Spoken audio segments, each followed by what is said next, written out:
Hello and welcome to the Trail and Adventure Motorbike Podcast with me, Clive Barber, and my good mate, Noel Tom. For the days when you can't ride your bike, there's always the Trail and Adventure Motorbike Podcast.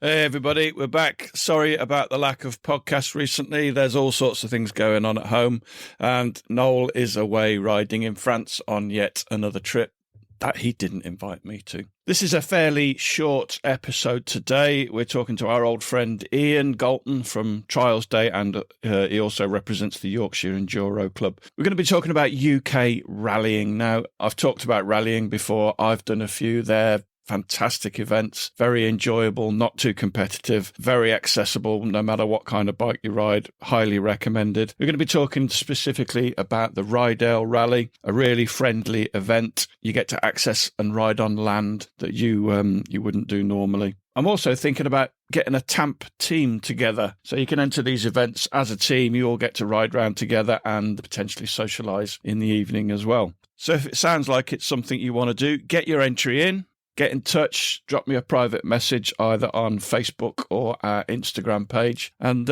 see you there. Let's get on with it.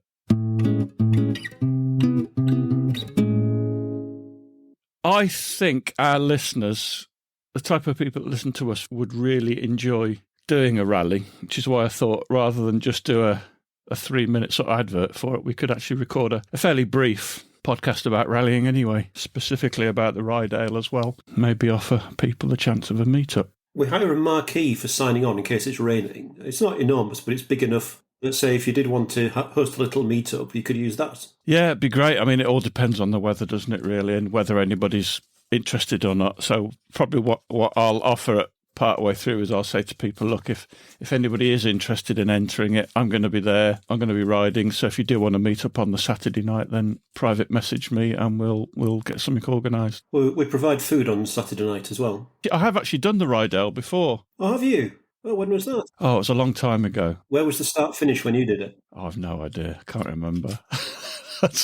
I have to check whether the Ryedale's in Wales or somewhere else. That's my kind of memory problem. Because there used to be a few of them, didn't I? I've done the Kielder, I've done the Ryedale, and I'm not sure, I can't remember if it's the Beacons, the Hafren or the Cambrian. I've definitely done a few in Wales as well. There's the Brechtfer, although that's not running this year. It changes over the years depending on, the clubs that organise it and access and all sorts of things like that. The past few years, the core rallies in part of the British Bike Championship have been the Ryedale, the Circuit of Man on the Isle of Man, the Brechtfer and the Beacons in Wales. It's like all of these things, it takes somebody keen to organise them, doesn't it, and make it all happen. Oh, indeed. And we didn't run last year, on the year before that, didn't run. So it varies really depending on a number of things, such as access, entry and interest. Obviously, COVID had a big effect on things. Because we didn't run last year, we're hoping that we'll have a good entry this year, just because, the Ryedale's got a good reputation as an event, and we do put a lot of effort into trying to make it a good ride. We've got the usual course this year with a few variations to make it interesting for the regulars. But yes, we're hoping that this year's going to be a good one. I'm delighted to welcome an old friend now. Been trained by Ian several times to ride a trials bike, but also Ian is part of the Yorkshire Enduro Club. Uh-huh. The Yorkshire Enduro Club is the club that organises the Ryedale Rally. I have done, even Noel has done some rallies in the past, or Noel's done one, I've done several, but they're really enjoyable. And I think it's something that the audience of this podcast would potentially really enjoy as well.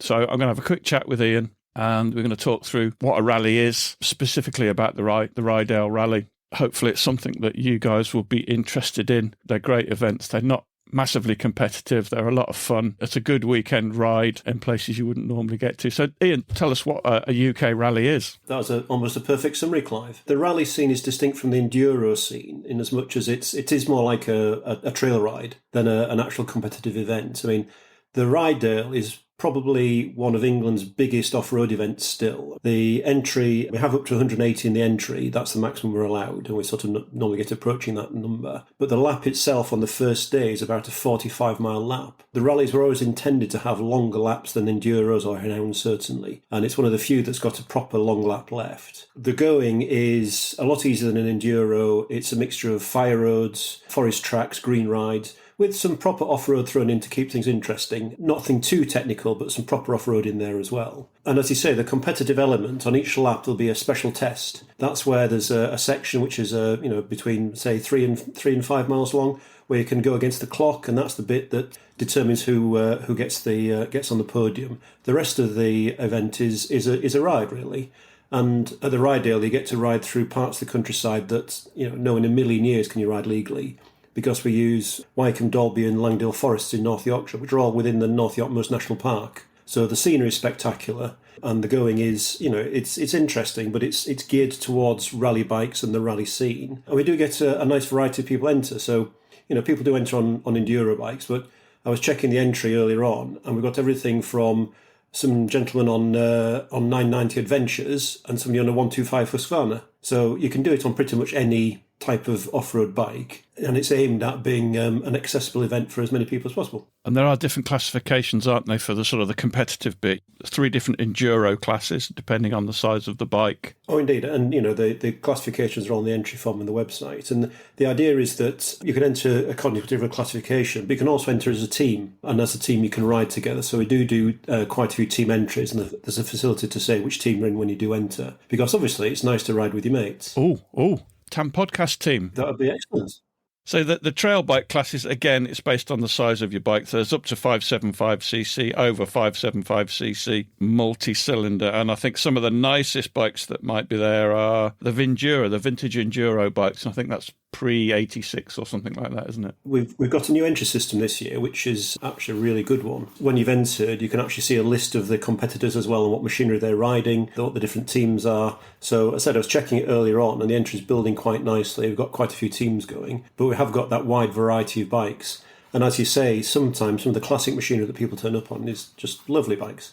But we've also had the team one year do it on 3 ex-Italian post office postal bikes. Awesome. The course is mostly fire road and track. There is a couple of actual road sections on it. We're on a little back road between the forest as a liaison section. But we went out for the reconnaissance trip recently, and one of our club members, who's 69, got round it on a 650 SWM. So that shows you that the lap is manageable on pretty much anything, really. The key things I would say is, as well as a degree of off-road ability, is to have decent tyres. That's the bit which has let people down in the past when they've done something on a tyre. So if you've got decent tyres, usually at the time of year we run the event, it's nice and dry. And in fact, one year we had fire risks, so we had to carry fire extinguishers with the marshals. But generally, if it's a bit wet or it's a bit muddy in places, because it is North Yorkshire, proper tyres is the kind of main thing that you benefit from. Yeah, the Ryedale's actually taking place on the 10th and the 11th of August this year. It's funny you mentioned tyres. One of the rallies I went to, I remember it. I think I may have told the story before on the podcast. I saw a guy who was on a GS and he had his road tyres on, and he actually fell off in the car park twice before he actually got, or in the field, which was the car park, twice before he actually got to the start line. But fair play to him, he actually managed to complete a lap. On Saturday and Sunday, it's not just one 45-mile loop. Do you do 2 or 3 on Saturday and 2 on Sunday? We try and vary it. So on the Saturday, you'll do 3 45-mile laps with a brief liaison section at the start, from the start finish, to get to the forests. On Sunday, we run through to Langdale Forest, the furthest forest, and you'll do 3 or 4 laps of that depending on conditions. And we'll put a longer lap into that particular forest. And also the course will run the opposite direction on the second day. Try and keep it nice and varied and nice and different. And obviously the course feels quite differently if you run it in the different direction as well. So you'll cover a good 250 miles over the course of the weekend. We also will transport petrol to the main checkpoint. So for those on smaller bikes that wouldn't cover a full day's mileage, we have the facility to take a petrol can out to the main checkpoint, so that people can refuel on each lap if needs be and have enough fuel to get back as well. So we manage that for people. How do we follow the 45-mile route through the forest, Ian? It's not roadbook, is it? No, it's not roadbook. The entire route will be arrowed, so there'll be orange arrows on the first day showing you the route. We pride ourselves on the quality of our marking. We get feedback that we're one of the better events for the marking. That takes you all the way around the lap and all the way back again. And we explain the marking at the start of the event in the rider's briefing, so it's very clear to follow. And on the second day, on the Sunday, you use green arrows. So there's no possibility of getting the two routes confused, because I said you're riding a different route on the Sunday compared to the Saturday. But yes, it's very clear where to go, and we very rarely have any problems at all with people not being able to follow the arrows. Camping is included in the entry. There's a field that everybody camps in.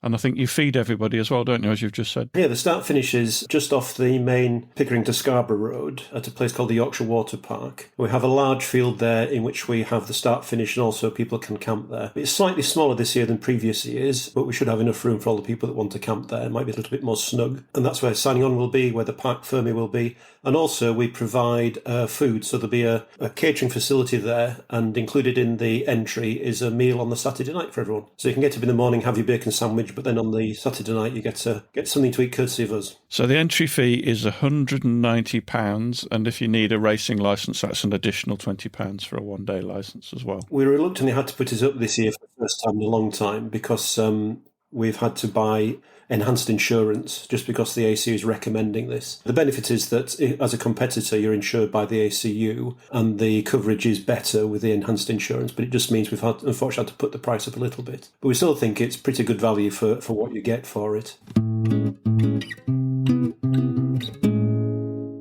Coming back to the tyres, you mentioned getting proper tyres, and by that we mean knobbly tyres, don't we? I mean, I'm a great believer in a knobbly tyre. I don't really believe in 50-50 tyres, and certainly when you get off the fire tracks, you probably are going to need a knobblier tyre, right? Do they have to be road legal, FAM legal? We have to abide by the ACU rally regulations, which requires the bike to be road legal and to have FIM marked tyres as well. So in the regs, which you get as part of the entry system, it specifies what you can and can't use. If you have any questions, there's a phone number for you to call us. You can check it out with us. But because you're running on public rights of way and there are some road sections as liaison sections, the bike has to be fully road legal, insured, MOT'd, etc. The best way to enter and to find out more information is via the Yorkshire Enduro Club Facebook page. So if you search for Yorkshire Enduro Club on Google, one of the first entries that comes up is the YEC Facebook page.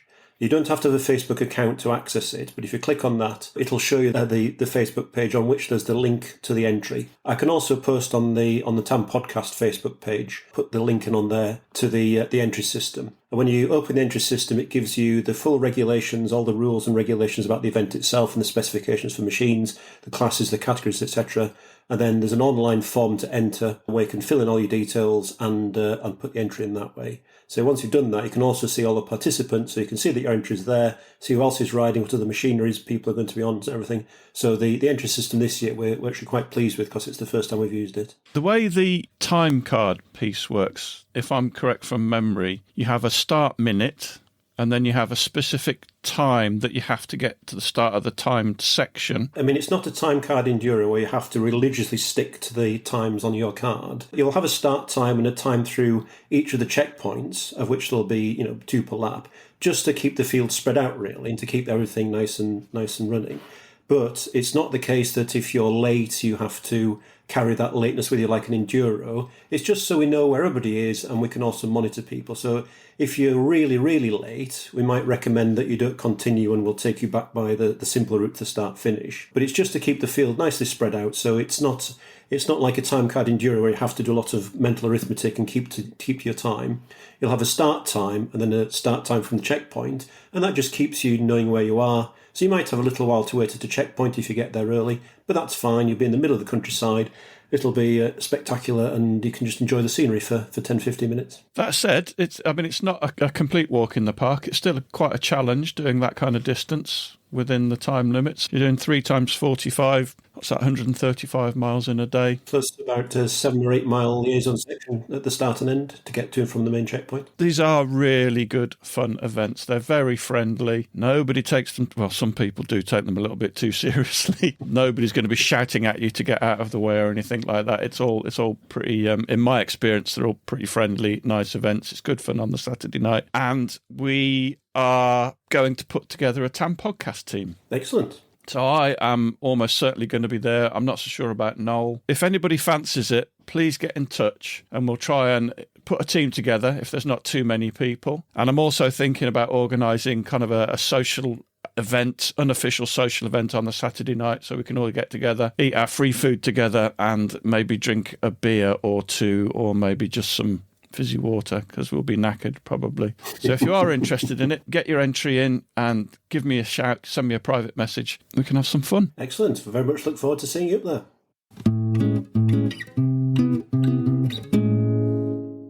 So, how does that sound? Hopefully it's something you're up for. As I say, give me a shout if you've entered on either our Facebook page, drop me a private message on Facebook or on Instagram. Right, we've got another episode in the bag to edit and got a few more people lined up, so we should be a little bit more regular in the next few weeks. All right, see you next time. Thanks for listening. We really appreciate your support. Don't forget you can follow us on Facebook and Instagram. And if you really appreciate what we do, you could consider supporting us on Patreon or buy us a coffee. Links are available on our website, which is tampodcast.com, tampodcast.com, where we also have a limited selection of branded stuff. But either way, please keep listening and spreading the word. See you next time.